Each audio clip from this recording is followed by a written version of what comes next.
ازيكم عاملين ايه؟ يا رب تكونوا بألف خير. اهلا بيكم في قناه قلم وسبوره. ما تنسوش تعملوا لايك سبسكرايب للقناه عشان اي فيديو انزله يجيلكم ان شاء الله. النهارده انا عايزه ادي الوحده 5 كلها عشان سهله وكلها مترتبه على كل درس.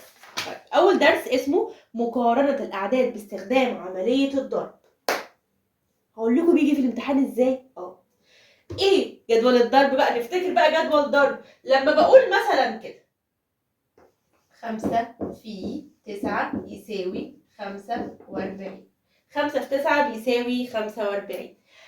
انا عايزه اقولها لكم بتيجي ازاي. 45 بتساوي 9 امثال العدد 5. هقول لكم حاجه، علامه الضرب دي اول لما تلاقي كلمه اضعاف او امثال يبقى نضرب. اول لما نلاقي كلمه اضعاف او امثال هنضرب. فمس بيجي لنا ازاي؟ والله بيجي كذا شكل. مثلا اهو الشكل ده الغالب اللي هو اللي بيجي يعني. مثلا هنا نخلي واحده كامله، هيجي لك كده هيقول لي هو ايه يساوي كام في كام؟ ايه يا مس انت مش عامله غير مستطيل وجواه اهو. هو الرقم ده كام؟ 4. 4 في كام؟ هو في حاجه هو الشريط ده جواه كام مربع؟ 1 2 3 4 5. يبقى 4 في 5 بيساوي 20. يبقى العدد 20 بيساوي 4 أضعاف العدد 5 أو 4 أمثال. أضعاف أو أمثال يبقى في على طول. طيب بصوا بيقولوا لي إيه؟ قارن بين ال 15 وال3. ال 15 وال3 حاضر. 15 تساوي، هو كاتب ده كده نقط. 15 تساوي نقط أضعاف العدد 3. إيه بقى؟ يعني كام في 3 يديني 15؟ 5. إيه العلاقة؟ قارن بين 15 و3. يعني إيه العلاقة بين ال 15 وال3؟ أنا عارفها. إحنا خلاص بقى حافظين جدول الضرب، طالعين من تالتة حافظين صم. كام في 3 يديني 15؟ 5. طيب بيجي ازاي تاني؟ انا بجيب الامتحانات السابقة كان بيجي فيها ازاي. بيقول لي هنا ماشي العدد 18 تساوي نقط اضعاف العدد 3. يعني بص، هي دي كلمة يساوي وهنا في كلمة 18 نقط أضعاف، يعني كام في 3. شوفوا أنا حولت العربي للحساب. 18 تساوي بالعربي حوليها لتساوي بالحساب. 18 تساوي كام في 3؟ يعني 3 في كام يديني 18؟ دي سهلة. يعني لو أنا جبتها لك كده أو كده دي هي دي. 3 في كام يديني 18؟ 3 في 6. 3 في 6 ب 18 يبقى تساوي 6 أضعاف العدد 3 عشان 3 في 6 ب 18. طب يا مس بتجينا واحدة كمان وخلاص. لما يقول لي 63 تساوي نقط أمثال العدد 9. يعني كام؟ احنا قلنا أضعاف أو أمثال. كام في 9 يديني 63؟ كام في 9 يديني 63؟ 7. وقلت لكم جدول 9 اللي هو انتم متعقدين منه مش عارفه ليه.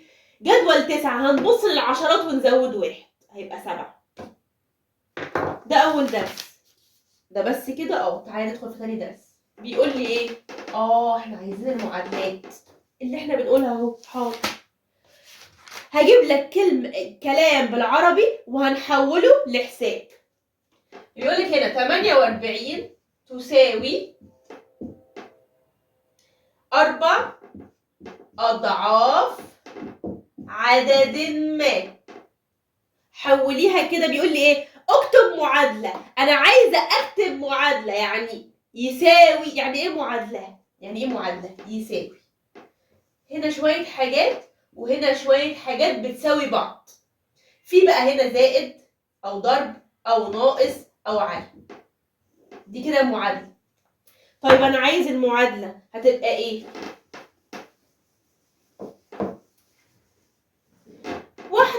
واحدة 48. ادي 48 تساوي، بالعربي هنحولها تساوي للحساب 4 أضعاف 4 في 4 أضعاف 4 في 4 أمثال 4 في عدد ما. أنا معرفش إيه هو العدد ما. عدد ما هو قال لي إيه عدد ما؟ لا، هو بيقول لي عدد ما.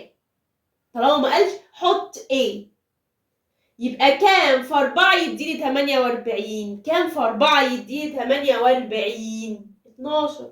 12 في 4 يديني 48. يبقى A هتساوي 12. تاني يا مس، ده تاني درس على فكرة. ده مترتب على الدرس الأولاني. سهل قوي. تعالوا نجيب حاجات من الامتحانات. بيقول لي هنا مثلا ايه؟ إذا كان 42. هو الدرس ده الدروس بقى الفصول اللي جوه اللي بعد كده عايزه جدول ضرب محفوظ صم، فارجوكم مراجعه جدول الضرب. 42 تساوي 6 في A. اوجد قيمه A، يعني كام في 6 يدينا 42. امسك جدول 6 كله. 6 في 1 ب 6، 2 في 6 ب 12، 3 في 6 18. كام في 6 يديني 42؟ 6 في 6 ب 36، 6 في 7 يبقى A هتساوي 7. طب تعالي كده، دي كده معادلة اهي. يبقى 7 في 6 يساوي 42. اطلع من الامتحان انا عارف حل صح ولا لا؟ جرب. لو انا مثلا نسيت وقلت لا دي 6. 6 في 6 ب 42. ايه ده؟ لا، يبقى 6 في 7. شفت؟ لازم تتأكد. اضرب دي كده، لو لقيتها هتساوي 42 يبقى انت صح. تاني بيقول لك هنا، بيقول لك قيمة المجهول في المعادلة. قيمة المجهول. بص هيجيلك بكذا طريقة، حاول تفهم. قيمة المجهول يعني ايه مجهول؟ يعني هيجيلنا حاجة مجهولة وانا اجيبها. بيقول لي مثلا ايه؟ بي في 10 يساوي 100. تقول مجهول؟ انا ما خدتش الكلمة دي. لا خدناها. قيمة المجهول البي دي مجهولة، اللي هي عدد ما انا مش عارف دي بتساوي كام. اهي كام في 10 يدينا 100. يبقى بي بتساوي 10 في 10. طب تعالي نتأكد كده. 10 في 10 ب 100 صح. تمام؟ طيب كمان قبل ما ادخل في حاجة كمان، بيقول لي هنا المعادلة التي تعبر عن عدد يساوي 5 أمثال العدد 10 هي. أنا عايز معادلة بتقول لي 5 أمثال العدد 10. 5 أمثال. وقلت 5 أمثال العدد 10. وقلت لكم أول لما ألاقي كلمة أمثال أضعاف، هم عبارة عن 3 أرقام. رقمين نضربهم في بعض يدينا رقم. 5 أمثال 5 في العدد 10، يبقى 5 في 10 بيساوي. هو مش حاطط لي، هنحط إيه؟ هو مش، أنا مش عارفة. 5 أمثال العدد 10 اللي هو 5 في 10 اللي هو كام؟ يساوي 50. فهمتي؟ ده قيمة المجهول. يبقى كلمة أمثال أو أضعاف هنضرب. تاني حاجة في خاصية الدرس اللي بعديه اللي هو بتاع خاصية الإبدال. إيه ده؟ مثلا خدناها في الجمع، موجودة برضو في الطرح. إيه ده موجودة في الطرح؟ اللي هي الإبدال موجودة مش في الطرح، في الضرب. الإبدال لما بدل أو العنصر المحايد الجمعي. الإبدال أول حاجة الإبدال. اللي هي 7 في 8 بيساوي 8 في 7. دي الإبدال زي الفل. إيه كمان؟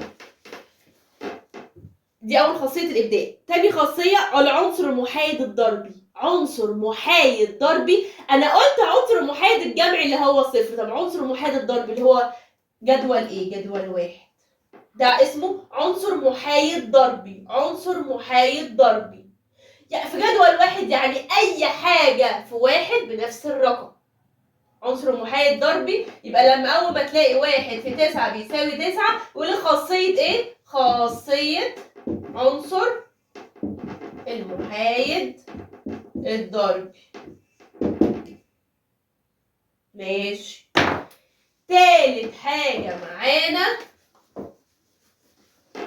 تالت حاجة معانا اللي هو خاصية الضرب في صفر. لا دي جديدة دي. خاصية الضرب في صفر يعني 4 في صفر. اوعى تقول ده محايد اللي هو الجمعي. لا جمعي ايه ده؟ احنا في جدول الضرب. محايد ضربي لا الواحد. لكن ده اسمها اي حاجة في صفر بصفر. خاصية الضرب في صفر. ايه ده؟ دي سهلة قوي. اخر خاصية انا بشرحها بسرعة عشان احنا خدناها قبل كده فعلا. اخر خاصية معايا اللي هي الدمج. خلي بالكم في الدمج. الدمج مثلا 3 في 4 في 2. طالما في قوسين يبقى اسمها دمج. طالما في قوسين يبقى اسمها خاصية الدمج. طب لو عايزة احلها، حل اللي جوه الاقواس الاول. 3 في 4 ب 12. 12 في 2 ب 24. 12 في 2 ب 24. طيب ممكن تجيلي ازاي؟ بالذات خاصية الدمج هتجيلي ازاي؟ مثلا لو هتجيلي هي لما هتيجي مثلا كده 2 في نقط في 4 هتساوي 2 في 3 في 4. انت تشوف ايه اللي ناقص. هنا 2 وهنا 2. هنا 4 وهنا 4. يبقى انا ناقص ايه؟ 3. مس هي دي ابدال؟ هما بدلوا؟ لا. بصي ده القواس كانت هنا وبقت هنا. اوعى تقول لي دي ابدال عشان كله بيغلط فيها يقول لي ابدال. انا ببدل ارقام ماليش دعوه بالاقواس. الاقواس كانت هنا وبعد كده اتنقلت هنا. مكانهم مش هو الاثنين في الاول وبعد كده الثلاثه وبعد كده الاربعه. الاقواس بقى تبقى كده. الاقواس بعد كده تبقى كده. ملناش دعوه. انا ما اقولش ابدال في الاقواس خالص. انا بيبقى قصدي خاصيه الابدال في الرقم نفسه. خاصيه الابدال في الرقم نفسه. طيب في سؤال انا بحبه قوي في الدمج. ايه هو؟ لما بيقول لي ان مثلا فين ماشي. لما يقول لي مثلا 5 في 2 في 3 بيساوي. راح قال لي في 3. ايه بس ايوه الخمسة وناقص الاتنين. لا هو جايب لي رقم واحد بس. مش عارف ايه. اضربيها. 2 في 5 ب10. يبقى ايه اللي ناقص؟ 10. يبقى والله لو جاب لي كام في 3 وده كده ناقص، كنا هنعمل ايه؟ كنا هنحط الناقص اللي هو الاثنين وبنفس الترتيب وهنا 5. لكن لو قال لي لا كام بس، خلاص اضربي. طيب يبقى ده اللي فيه الخواص. خلصنا الخواص. دي كل الوحدة الخمس. طيب معلش انا هدخل كمان في وحدة كمان عشان الدرس الوحدة الخامسة اصلا سهلة وجميلة قوي. الوحدة الثابتة هندخل في كام درس كده؟ العوامل. على فكرة الدرس ده كل الدروس دي اتشرحت قبل كده في سنة ثالثة. يعني رابعة سهلة جدا. العوامل. يعني ايه عامل؟ يعني 2 مثلا في 5 يساوي 10 ده اسمه عامل، الصغنطوط ده اسمه عامل، وده كمان اسمه عامل، لكن ده اسمه مضاعف. خلينا دلوقتي في العامل. عامل، عوامل العدد كذا. عوامل العدد في 3 أشكال عشان أرسم العوامل. أول حاجة قوس بقى عن طريق اسمه قوس قزح.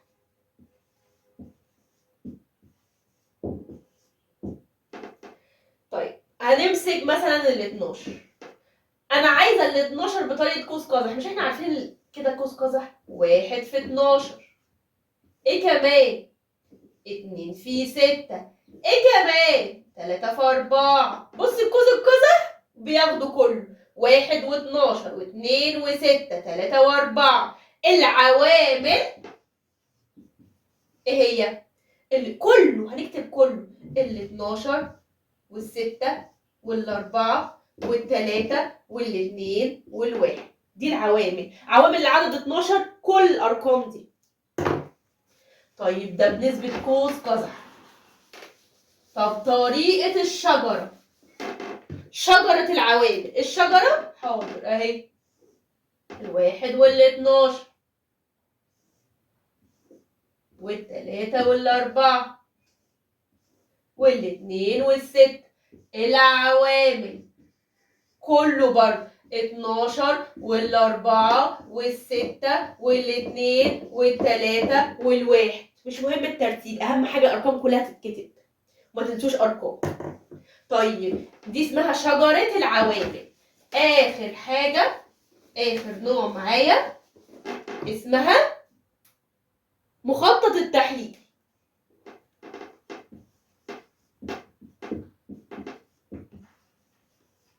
يعني الرقم 12 ده هحلله كام في كام؟ ادي ال 12 والواحد اللي هي 1 في 12، 3 و4 اللي هي 3 في 4، 2 و6. العوامل ال 12 الواحد وال 12 والثلاثة والأربعة والستة والاثنين نفس الكلام. دي اسمها عوامل العدد. يعني كام في كام يدينا 12؟ 24. كام في كام يدينا 24؟ عايز اقول لكم حاجة، لو قال لي انا عايز عوامل العدد 9. التسعة عوامل العدد 9. العوامل الواحد والتسعة. الواحد ده عامل كله مشترك بينهم كلهم. الواحد والتسعة والتلاتة والتلاتة. غلط. ايه يا مس، ما هي 3 في 3 9. في العوامل الارقام ما بتتكررش. في العوامل الارقام ما بتتكررش، بحط رقم واحد بس. يعني 3 بس. 1 و9 و3. العوامل عوامل العدد 9 1 و9 و3. عددهم 3. عددهم 3. الواحد و9 و3. يبقى دي انا بعمل عوامل العدد. طيب هيجي ازاي في الامتحان؟ هيجي مثلا يقول لي رقم 15 ده، وهيجيب لي ارقام تحت اللي هي 2 وال5 وال10. ال15 من عوامل الاعداد ايه؟ الاثنين ولا ال5 ولا ال10؟ ال15 اولا رقم 2 هعملها لكم كله دلوقتي، بس هشرح ده الاول. ال15 في رقم اضربه في 2 يدينا 15؟ لا، ده انا عارفه 2 في 7 ب 14 و2 في 8 ب 16. لا، يعني الاثنين مش من عوامل العدد 15. طيب الخمسه من عوامل العدد 15؟ 3 في 5. طب ال10 من عوامل العدد 15؟ ال10 10 في... لا مفيش. يبقى من عوامل العدد 15 الخمسه بس. وعايزه اقول لكم حاجه بقى، لو جالي يا مس ارقام كبيره، مثلا جالي 56 وقال لي من عوامل العدد 2 ولا لا، طب انا اخري في جدول الضرب لحد 12 اللي هي ايه؟ 2 في 12 اللي هي ب 24. ده اخري. طب اعرف منين ده من عوامل العدد 2 ولا لا؟ اقول لك حاجه، اقول لك سر. اول لما تلاقي ان العدد ده زوجي، الآحاد زوجي، يبقى من عوامل العدد 2. طب ما هو اخره 12، اخره 12 بالنسبه ليا وليك عشان احنا حافظين لحد جدول 12. انتوا عارفين جدول الضرب ده مستمر، يعني في 2 و3 و4 و10 و20 و50 و30، وهناخد بعد كده المره الجايه ضرب رقمين في رقم واحد. فجدول الضرب ده عدد ليس له نهايه. يعني هقول مثلا 10000 في 2. ايه ده، هو في؟ انا نازل الاصفار كلها 1 2 3 4 و2 في 1 ب2. فجدول الضرب ده ما بيخلص. طيب بصوا بقى، اكتبوا معايا الحاجات دي الاثنين. اعرف منين اللي هو من عوامل العدد 2؟ اول حاجه الاحاد يكون عدد زوجي. الاحاد يكون زوجي يبقى من مضاعفات العدد 2. 86 بيقبل من الاثنين ده من عوامل العدد 86. ليه؟ عشان الاحاد زوجي. هو اكيد في رقم نضربه في 2 هيدينا 86 على فكره عشان الاحاد زوجي. الاحاد لو زوجي يبقى من عوامل العدد 2. طب رقم 3 هقول لكم سر. اجمع. اعرف منين اللي هو ده من عوامل العدد 3؟ اجمع الاحاد والعشرات. لو لقيت الجمع ده نتيجة الجمع لو لقيتها موجودة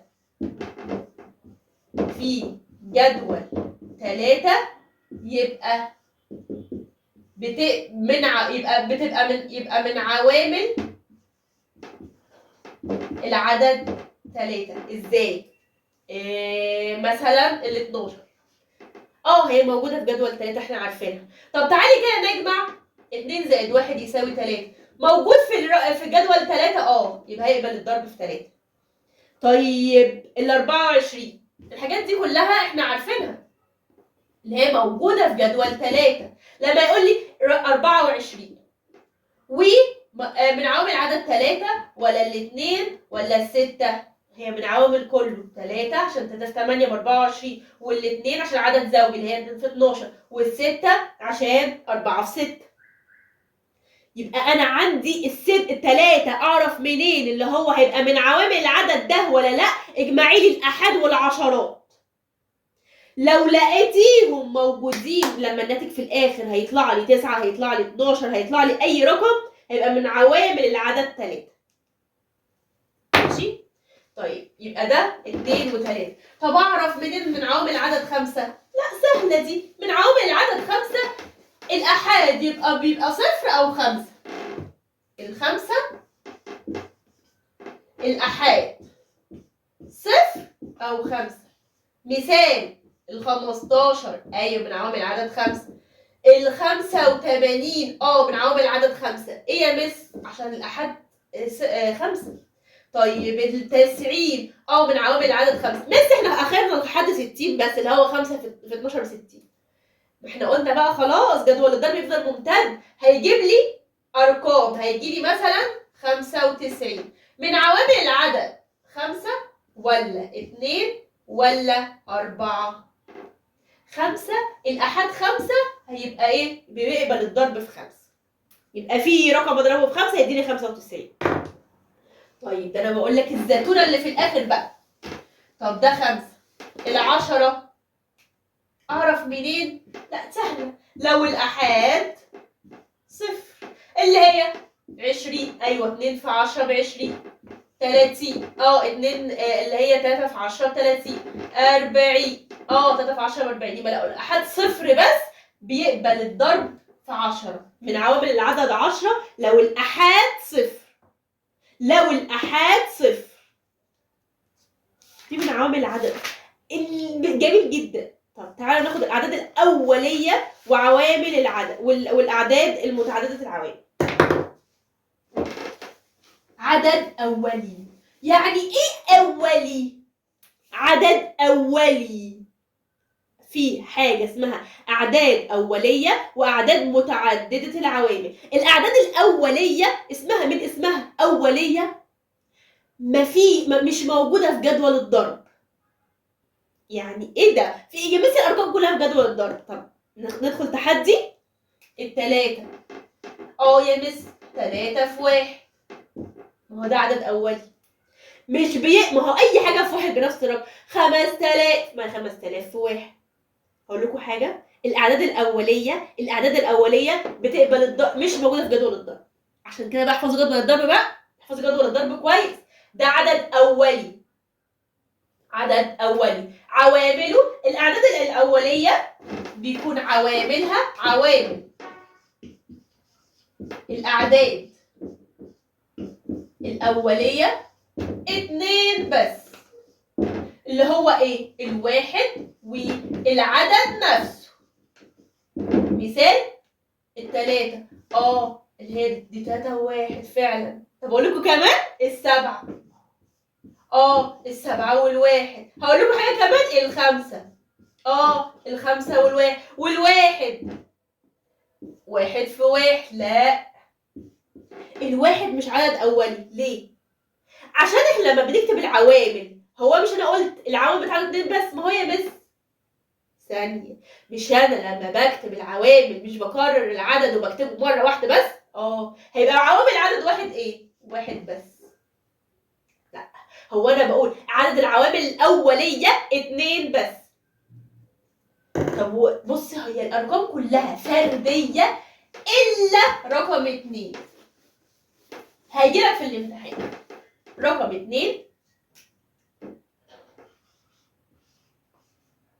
زوجي أولي.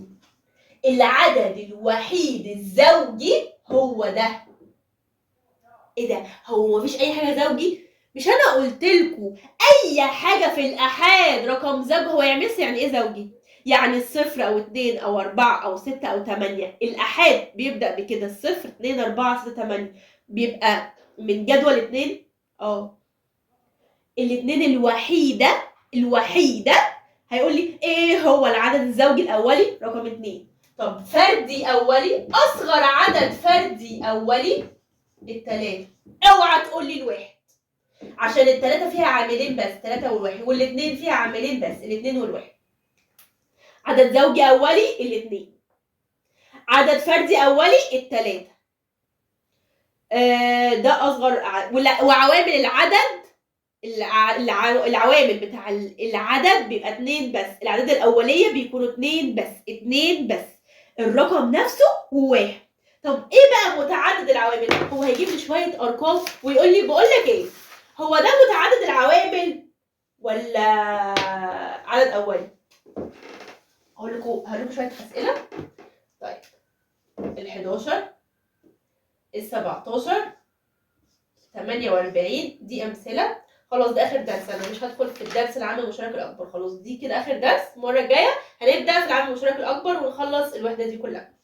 ال62، طب الخمسة، طيب ال73، 37 والله ماشي، 37 73 33.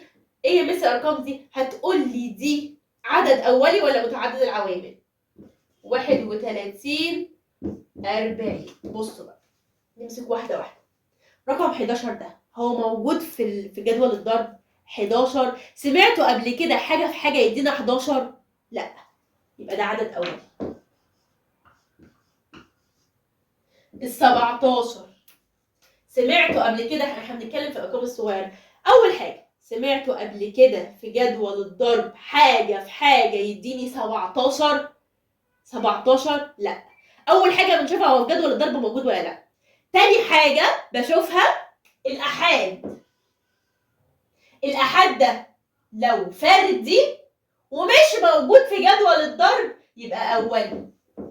طب لو كان زوجي هنشوف دلوقتي.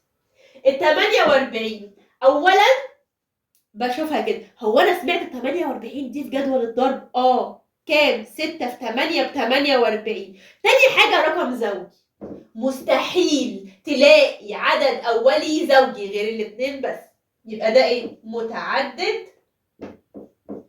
العوامل. هو يا مس يعني ايه كلمة متعدد العوامل؟ يعني عوامله كتير قوي، يعني موجود في جدول الضرب الواحد وال48 والستة والتمانية، 6 في 8 48.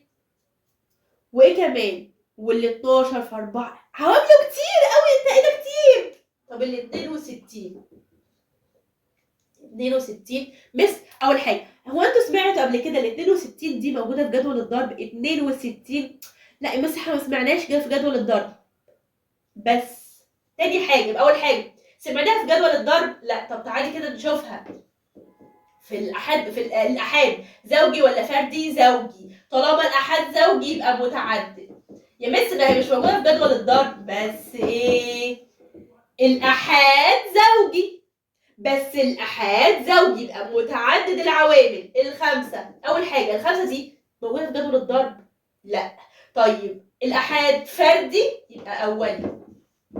الأعداد الأولية بتبقى فردي. الأعداد الأولية بتكون فردي. مفيش عدد أولي زوجي غير الاتنين بس. تاني 37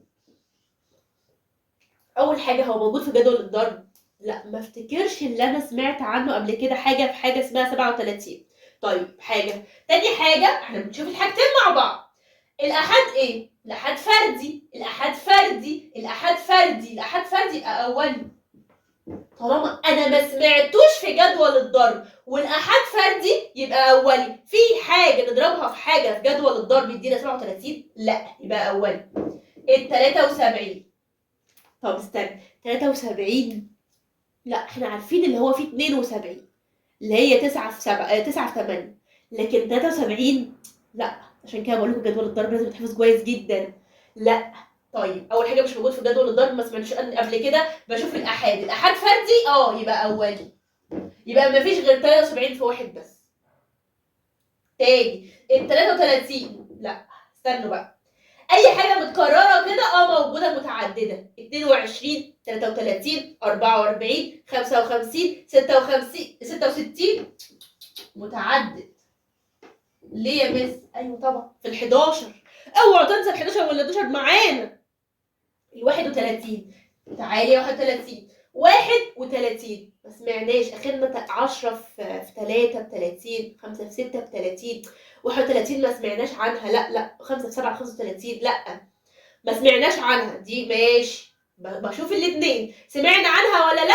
تاني حاجه بشوف الاحاد. الاحاد ايه؟ الاحاد رقم فردي يبقى اولي. مفيش رقم فردي طالما مش موجود في جدول الضرب وفردي يبقى اولي. يا عم انت مفيش انت غير 31 في واحد. ال40 مش فاكره يا مس ال40. لا مش فاكره ايه فوقي. 10 في 4 ب40، 5 في 8 ب40. يوه ده متعدد. ده حاجه. تاني حاجه لو انا مش فاكره، طب بصي كده في الاحاد صفر، يعني الاحاد زوجي متعدد. يبقى لو الاحاد زوجي متعدد ببص الحاجتين قبل ما اقول ده اولي ولا متعدد. ببص الحاجتين، هما الحاجتين اللي هو لو موجود في جدول الضرب ولا لا. مش فاكر؟ طب بص في الاحاد. بص في الاحاد. الاحاد لو زوجي يبقى متعدد، وانت مغمضه كده متعدد. اصغر عدد اولي زوجي الاثنين. اصغر عدد اولي الثلاثه. عوامل الاعداد الاوليه 2 بس، عشان بيجي في الامتحان كتير قوي. بصوا انا خلصت لكم حاجات كتير، بس هي الحاجات كلها سهله. المره الجايه ان شاء الله هنبدا بالعامل المشترك وهنخلص الفصل ده. هو ده اصلا باين خلاص يعني. بعد كده هندخل في اخر وحده، وبعد كده هنبدا مراجعات وهنعمل حاجات كتير قوي حلوه. متنسوش تعملوا لايك وسبسكرايب للقناه. اي حد عايز يستفسر عن اي حاجه انا موجوده، اكتبوا لي في الكومنتات. عايز رقمي يتواصل معايا على الواتس، اي حاجه اللي انتوا عايزينه. يلا باي.